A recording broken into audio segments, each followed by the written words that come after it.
Assalamualaikum warahmatullahi wabarakatuh.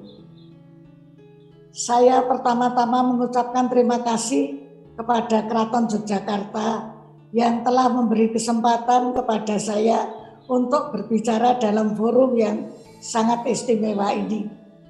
Ibu dan Bapak sekalian, seperti apa yang tadi sudah disampaikan bahwa pembicaraan saya itu akan melingkupi sebetulnya mengapa Jawa itu penting, kemudian mengapa apa itu orang Jawa, dan bagaimana pandangan masyarakat yang pernah tinggal di Pulau Jawa atau pernah datang di Pulau Jawa terhadap orang Jawa ternyata juga bermacam-macam.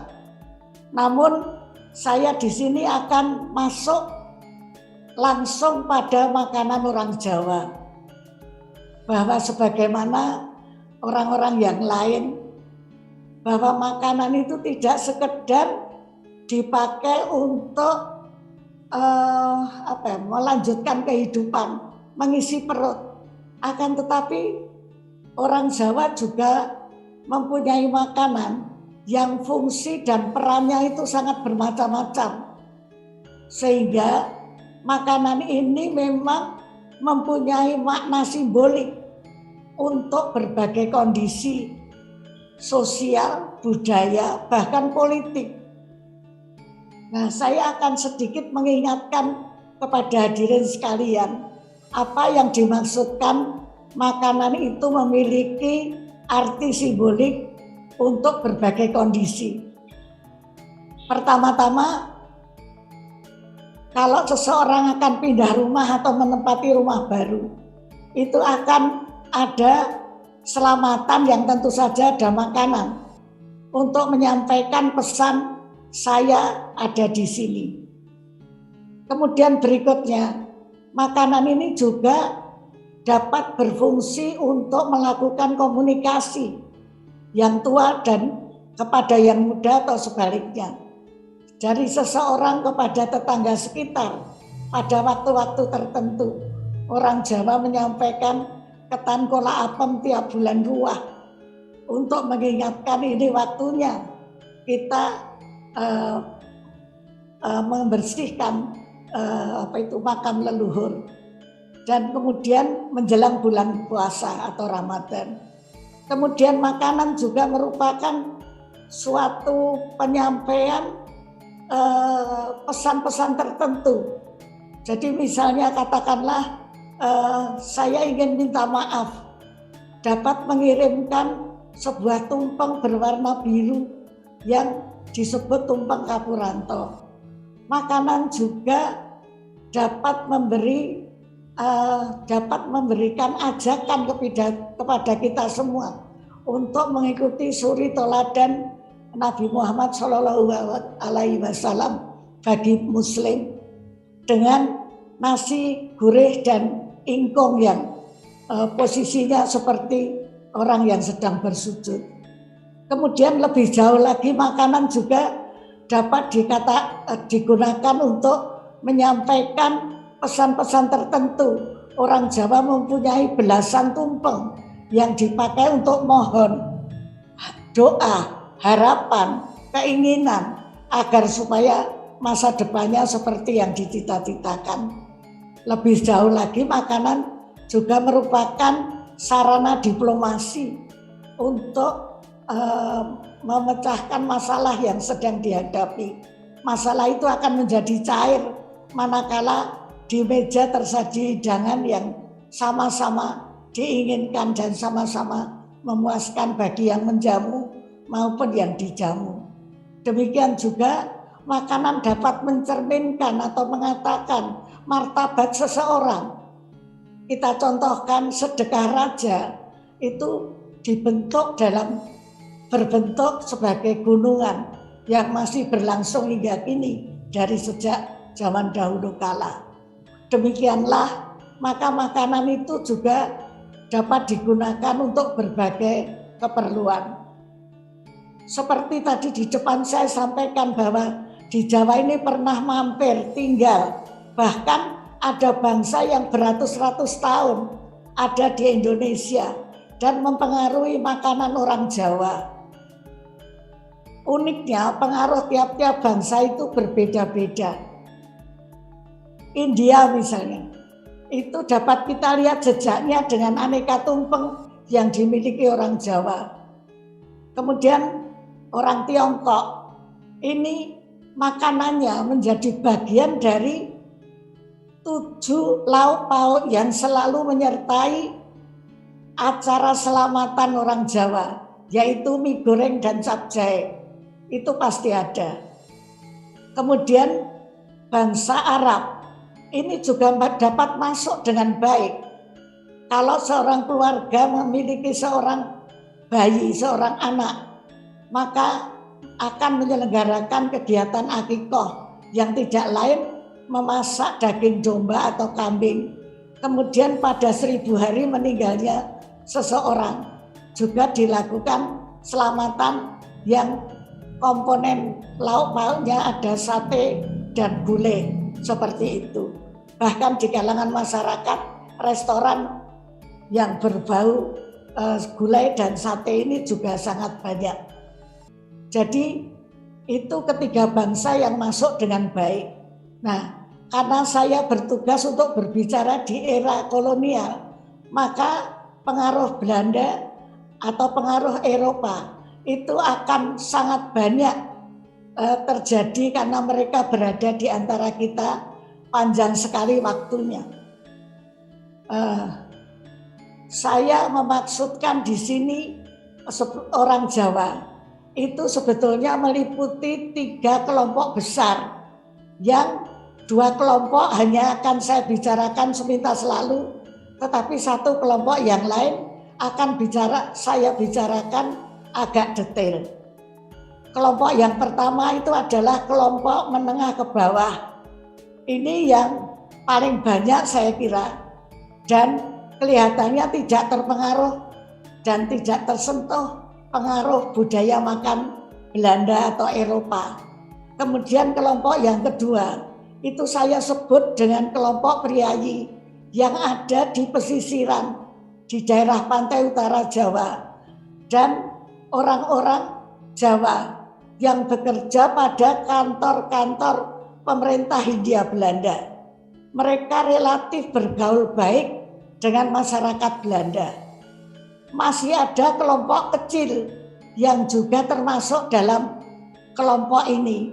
Itu adalah para warga negara Belanda yang dikirim untuk bertugas ke Hindia Belanda. Mereka tidak semua diperbolehkan membawa keluarganya, akan tetapi sebagian besar tidak membawa keluarga, sehingga mereka lalu melakukan perkawinan dengan wanita-wanita pribumi. Nah, sebetulnya kelompok ini saya bicarakan sebagai satu kelompok besar yang sangat saling mempengaruhi dalam hal seni dapur, cara bekerja di dapur, dan tata cara makannya. Pada umumnya, makanan Indonesia itu adalah kaya rasa karena banyak bumbu dan ingredient yang memberi cita rasa dibandingkan dengan makanan Eropa.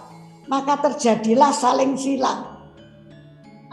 Makanan Eropa menjadi jauh lebih enak dibandingkan dari daerah asalnya. Kemudian makanan Indonesia, makanan Jawa itu menjadi lebih cantik dan lebih bagus teksturnya karena ada 4 serangkai yang memoles mereka yang berasal dari seni dapur Eropa. Saya sebut terigu, keju, susu, dan mentega yang semula tidak familiar, maka dia akan memoles cita rasa hidangan Jawa. Demikianlah seni dapur, cara bekerja di dapur yang tadinya duduk orang Jawa itu setelah kedatangan bangsa Eropa, mereka lalu set up dapurnya menjadi dapur yang dapat digunakan untuk bekerja dengan cara berdiri. Kemudian tidak hanya itu, tata cara makan pun juga berubah. Yang semula duduk di bawah, kemudian memakai meja kecil yang pendek, lalu berubah menjadi meja makan seperti orang Eropa dan duduk di kursi. Tidak hanya itu, literasi hidangan-hidangan Jawa pun ramai sekali ditulis oleh para Radenayu dari pesisiran. Bahkan kemudian sebut saja Raden Ajeng Kartini dan saudaranya mendirikan sekolah kepandaian putri untuk wanita di sekelilingnya setelah menulis buku untuk keperluan pendidikannya itu. Demikian juga berdirinya sekolah kepandaian putri Van Deventer School di Semarang untuk para wanita yang digadang-gadang menjadi calon istri para pejabat Jawa pada waktu itu. Lalu bagaimana dengan kelompok yang ketiga yang saya maksudkan adalah bangsawan dan keraton di pusat kebudayaan Jawa, yaitu di Surakarta dan Yogyakarta, termasuk tentunya Pura Mangkunegaran dan Pura Pakualaman. Mereka terimbas oleh kebudayaan makan Eropa, tetapi tidak seprogresif para priayi di pesisiran. Mereka masih tetap bekerja di dapur dengan cara duduk, karena para Radenayu itu mempunyai abdi, mungkin merasa risih kalau bekerja sambil berdiri. Kemudian apa yang terjadi? Mereka pun dengan sangat cepat melakukan adaptasi dengan cara memasak masakan-masakan Eropa di dapurnya masing-masing. Tentu saja mula-mula untuk menjamu tamunya sendiri. Tetapi kemudian mereka juga hidangannya layak dihidangkan untuk perjamuan resmi. Pada era Sri Sultan Hamengkubuwono ke-6 dan ke-7, hal ini sangat dirasakan kebutuhannya, sehingga untuk keperluan jamuan itu beliau merekrut abdi dalam baru yang disebut kelompok abdi dalam Encik yang sangat piawai memasak hidangan-hidangan Eropa.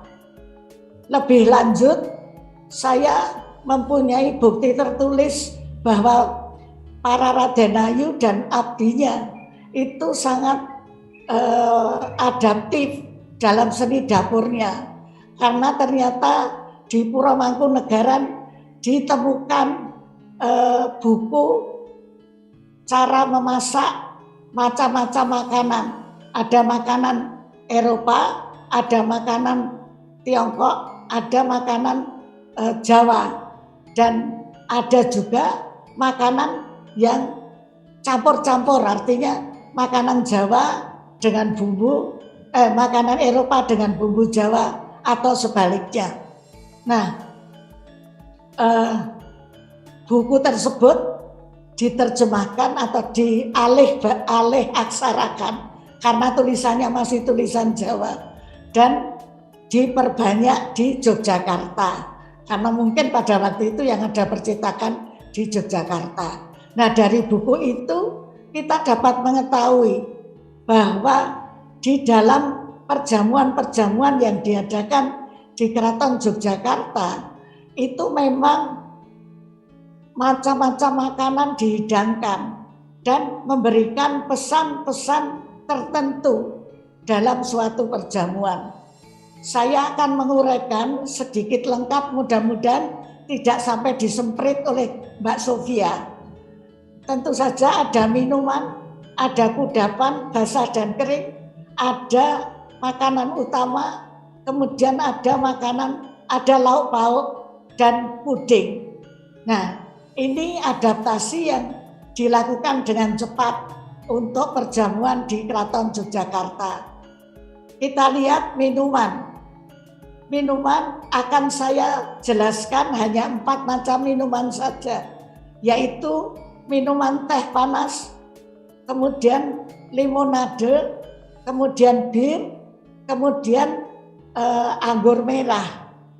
Saya akan mulai bercerita tentang teh panas. Mungkin tidak ada yang mengira bahwa di dalam secangkir teh itu ternyata terkandung pernyataan protes masyarakat Jawa kepada para penguasa Belanda, bahwa setelah mereka mendirikan perkebunan teh dan kemudian hasilnya diproses menjadi teh hitam, teh itu ternyata laku keras di pasaran dunia, menjadi komoditi yang sangat mahal, sehingga para pribumi dilarang minum teh hitam.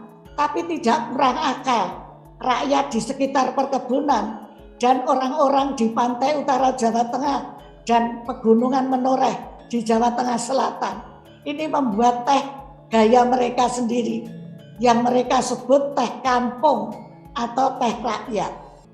Teh ini bukan teh hitam, akan tetapi supaya bedanya lebih mencolok diberi aroma bunga melati menjadi teh wangi. Dalam bentuk teh wangi mereka boleh minum sepuasnya, karena di luar teh yang tidak boleh diminum oleh orang Jawa. Kemudian kita semua pasti tidak mengira bahwa dalam secangkir teh itu terjadi sebuah gebrakan, sebuah protes. Yang kedua, sekarang saya akan pergi ke bir Jawa. Kita ketahui bersama bahwa bir itu merupakan minuman yang mahal, yang tidak mungkin kita itu memberi semua orang dengan bir itu ya, karena jumlahnya pun terbatas. Tidak kurang akal para abdi dalam di Keraton Yogyakarta membuat minuman yang mereka sebut bir Jawa, yang secara harfiah sebetulnya merupakan ekstrak 10 macam rempah yang berwarna pink atau ya merah kemerahan, yang kalau ditambah setetes air jeruk nipis dia akan berubah berwarna coklat, kecoklatan seperti bir. Jadi dari jauh nampak bahwa wah, Keraton Jogja masih kaya karena semua orang minum bir. Dan kalau ditanya, para abdi dalam akan menjawab apa yang diminum, bir Jawi. Tapi kata Jawinya itu diucapkan pelan sekali. Saya akan terus ke limonade. Limonade mungkin generasi sekarang banyak yang tidak tahu, yaitu sirup beraroma buah tropis yang warnanya macam-macam, kemudian diberi air soda. Kalau diminum bersama es batu, ini merupakan sebuah minuman segar yang sangat cocok bagi para Belanda untuk diminum di daerah tropis seperti Yogyakarta. Nah, lalu bagaimana orang Jawa menyikapi hal ini? Silahkan dihidangkan di situ agar supaya tamunya puas. Inilah jiwa menerima yang ditunjukkan oleh orang Jawa terhadap tamu yang dihormatinya. Kemudian yang keempat, saya ada di Wedang Secang. Wedang Secang itu adalah nama Jawa dari ekstrak tanaman kayu yang bernama secang, yang batang serutan batang pohonnya itu dapat diekstrak dengan air panas dan memberikan warna merah tua seperti anggur merah.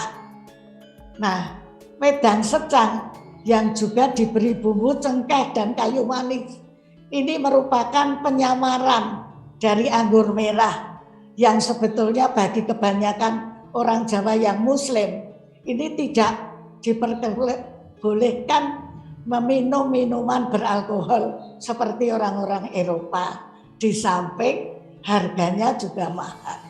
Demikianlah sekilas cerita tentang beberapa minuman yang dapat saya ceritakan. Saya akan terus melaju kepada kudapan basah dan kudapan kering. Saya akan mulai dengan kudapan kering.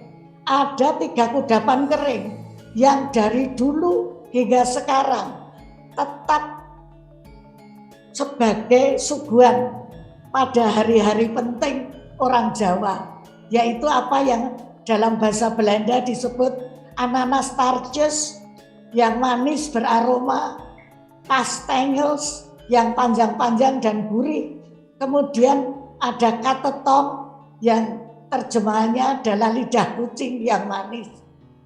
Pendamping dari mereka yang kelihatan gagah berdaulat adalah kacang mete goreng.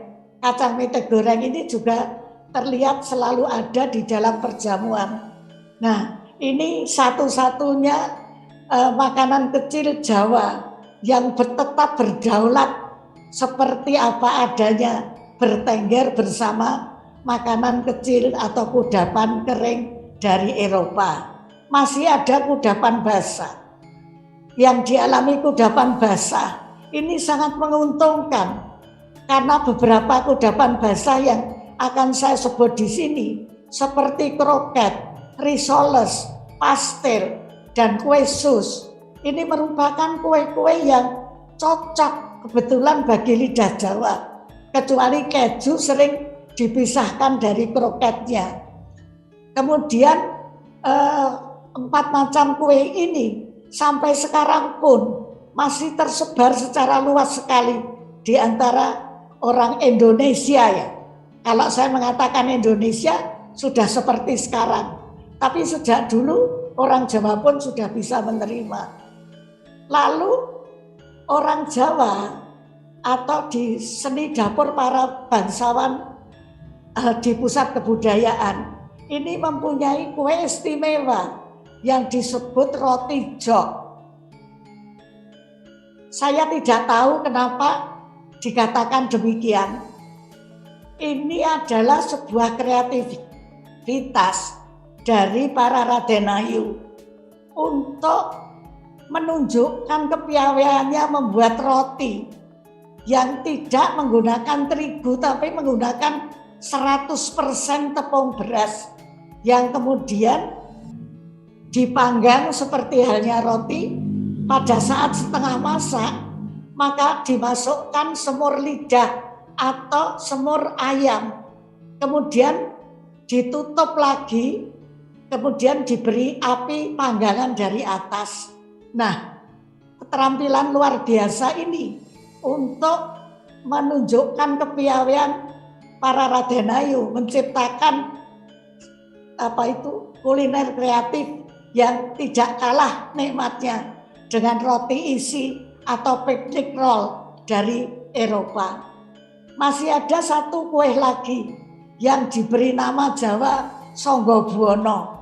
Sangga Buwana tidak lain adalah kue sus yang ditaruh di atas separuh telur pindang dan kemudian diguyur dengan mayones dan dihiasi dengan daun selada serta ketimun dan irisan tomat.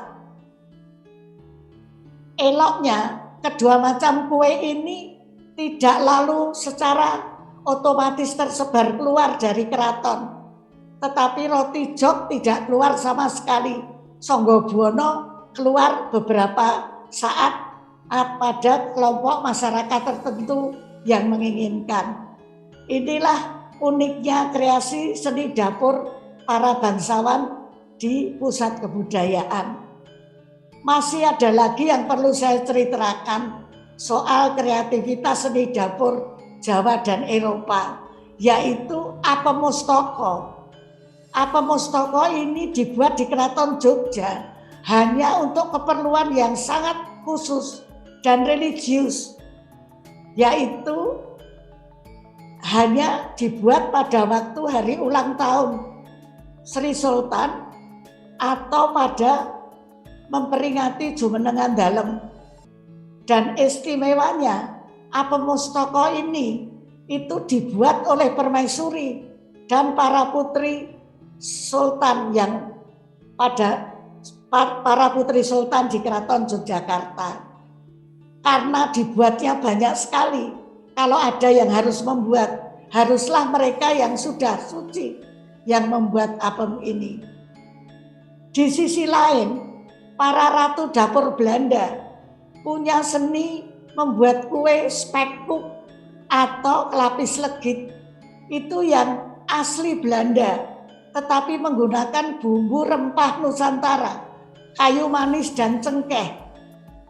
Lalu apa uniknya? Kalau keduanya itu diiris secara radial, maka tampilannya sama, berlapis-lapis di dalamnya. Karena AP Mustoko, saya tidak sempat akan punya waktu untuk membicarakan bagaimana cara membuatnya. Akan tapi kalau diiris itu berlapis-lapis dan mirip. Entah siapa yang punya kreativitas terlebih dahulu, tidak pernah ada tulisan ataupun penelitian yang dilakukan untuk itu. Tapi yang jelas keduanya ada pada seni dapur masing-masing dan ketemu pada saat mereka ada di Jawa pada periode kolonial. Masih ada satu kue lagi yang dihasilkan dari seni dapur Belanda yang perlu saya ceritakan di sini, yaitu Koningstar. Saya tidak tahu apakah ini kata tar ini adalah lafal Jawa dari tar atau star yang berarti bintang. Saya kurang begitu tahu. Tetapi kue ini itu untuk memperingati hari penting Ratu Belanda. Apakah pada kelahirannya ataukah pada ulang tahun kenaikan tahtanya. Nah, saya masih harus lari kepada makanan utama. Untuk makanan utama, itu terjadi situasi yang berbeda dengan kudapan. Karena apa? Karena di dalam perjamuan-perjamuan resmi, itu ada dua nasi goreng, ada dua macam nasi, yaitu nasi putih dan nasi goreng. Yang dihidangkan, kemudian ada makanan Belanda yang berbasis kentang yang dihidangkan bersama-sama dengan itu dalam meja jamuan resmi. Kalau kita berbicara lauk pauknya, situasinya akan sangat berbeda. Karena apa? Karena lauk pauk Jawa yang dimasak dengan teliti, hati-hati dan tekun seperti dendeng age, sapitan, kemudian tempie dan sebagainya, itu sangat lezat sekali. Akan tetapi lidah para Belanda tidak biasa menikmatinya, sehingga akhirnya untuk lauk pauk ini seni dapur para bangsawan ini yang berupa hidangan Eropa yang mereka masak dengan hati-hati, ditambah dengan apa yang diolah oleh abdi dalam encik di dapur keraton. Ini merupakan hidangan utama yang ada di atas meja. Tadi saya sebetulnya ada cerita menarik tentang kudapan basah. Kalau saya boleh sebentar kembali, karena ini juga menarik sekali. Yang disebut pancake atau bahasa Belandanya panenkoek. Panenkoek ini biasa untuk sarapan para Belanda. Akan tetapi para Radenayu di Jogja dan Surakarta ini merubah panenkoek ini menjadi makanan lain, yaitu isinya diganti dengan selai nanas dan dilipat persegi 4. Namanya menjadi panblit. Tidak ada yang dapat menjelaskan mengapa namanya menjadi panblit. Itu adalah nama orang barangkali yang menciptakan pertama kali. Nah, kalau panblit ini isinya diganti enten-ten atau unti atau kelapa parut yang manis dan legit, itu kemudian di luarnya dilumuri dengan santan kental berbumbu yang disebut areh, namanya menjadi somoewo. Kedua macam kue ini tidak pernah keluar dari seni dapur Keraton Yogyakarta dan para bangsawan. Lebih lanjut, si panenkoek ini mempunyai perjalanan yang masih panjang. Apabila isinya ketan dan kemudian di dalam ketan ini dimasukkan daging berbumbu yang gurih rasanya, kemudian dilipat persegi seperti panblit, maka namanya menjadi Semar Mendem. Apabila Semar Mendem ini dibentuk segitiga dan dijapit dengan japitan bambu yang dikunci ujungnya dengan irisan tangkai daun pepaya. Kemudian segitiga tadi dilumuri dengan areh atau santan kental yang berbumbu, lalu dibakar di atas api, dibolak-balik, namanya menjadi jatah manten. Uniknya, si jatah manten dan Semar Mendem langsung meluncur keluar keraton menjadi bagian dari jajan pasar masyarakat Yogyakarta atau masyarakat Jawa. Nah, selanjutnya si Panekuk masih berjalan lagi apabila dia diisi daging cacah yang berbumbu dan kemudian dilipat serta dibungkus daun pisang, ditambah santan, kemudian dibungkus daun pisang dan dikukus. Dia akan menjadi makanan baru yang bernama kue mento yang menjadi favorit manusia Jawa mulai dari balita sampai lansia. Nah, terakhir saya ceritakan tentang puding yang sebetulnya bukan budaya makanan Jawa, akan tetapi para bangsawan, para abdi dalam Encik dan para abdinya mereka itu sangat piawai membuat puding, sehingga seolah-olah puding asal Eropa ini telah dikuasai teknik pembuatannya oleh para bangsawan, para Raden Ayu, keluarga bangsawan itu.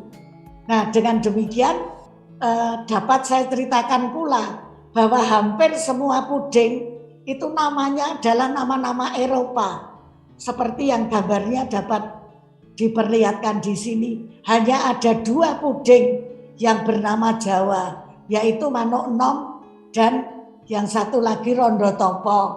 Tapi ternyata Rondo Topo ini akhirnya ditelusuri merupakan warisan dari seni dapur Portugis, sehingga tidak tahu juga kenapa namanya menjadi nama Jawa. Demikianlah berbagai macam makanan dan makna serta pesan yang disampaikannya yang sering disajikan di meja perjamuan. Yang berikutnya saya akan menceritakan tentang tata cara, karena selain simbol saya masih harus bicara tentang protokol. Untuk pertemuan atau perjamuan resmi kenegaraan, sedikit sekali data tertulis yang bisa saya acu. Akan tetapi saya tertolong karena saya mendapatkan foto-foto dari KITLV tentang gambaran pelaksanaan state banquet atau jamuan kenegaraan yang dilakukan di Keraton Yogyakarta. Yang pertama, tata caranya. Tata caranya makan sudah mengikuti gaya Eropa dengan meja panjang, ada tempat lilin, ada peralatan mewah, peralatan makan mewah, hiasan-hiasan, peralatan yang berkilau-kilau yang ada di atas meja makan.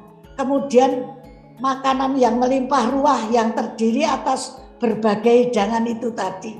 Sebelum makan malam dilangsungkan, para hadirin disuguhi 1 jam pertama dengan pertunjukan tari serimpi dan musik yang dimainkan oleh para abdi dalam musikan di gedung yang khusus disediakan untuk itu, yaitu yang bernama Mandala Sono. Para penari yang lemah gemulai dan cantik jelita menarikan tari itu dengan sungguh-sungguh sehingga dapat dinikmati seluruh hadirin sama nikmatnya dengan hidangan yang disajikan di situ. Kemudian pada era Hamengkubuwono ke-8, Pranata ini diubah menjadi tata cara seperti Restafel yang nanti akan dijelaskan oleh Mas Fadli Rahman. Nah, di sini terjadi pergantian peran. Yang tadinya abdi dalam Encik itu memasak semua hidangan, pada era Hamengkubuwono ke-8, maka yang melakukan mengolah makanan itu di samping dari dapur para Raden Ayu juga dari rumah makan Tionghoa yang ada di Malioboro sekarang, dulu namanya Margaraja. Ini bahkan ada ada tulisan yang dapat diacu dengan baik untuk masalah ini, sehingga makanan yang tersaji memang sudah teruji karena rumah makan yang dimiliki masyarakat Tionghoa itu juga menghidangkan hidangan-hidangan Eropa. Para encik tadi sudah diberhentikan dan Sri Sultan Hamengkubuwono ke-8 mengangkat abdi dalam baru yang disebut abdi dalam Swidak, yang tugasnya khusus melayani para tamu, seperti halnya para pelayan para pramuladi yang bekerja di kapal pesiar, di mana restafel juga diselenggarakan. Demikianlah tentu para dalam perjamuan kenegaraan ini, raja dan pejabat terpenting Hindia Belanda mendapatkan peralatan yang berbeda dengan yang lain. Akan tetapi yang lain pun mendapatkan peralatan makan yang sangat indah, meskipun tidak sama dengan para VIP yang saya sebutkan tadi. Jadi demikianlah hadirin sekalian, Bapak dan Ibu yang saya hormati.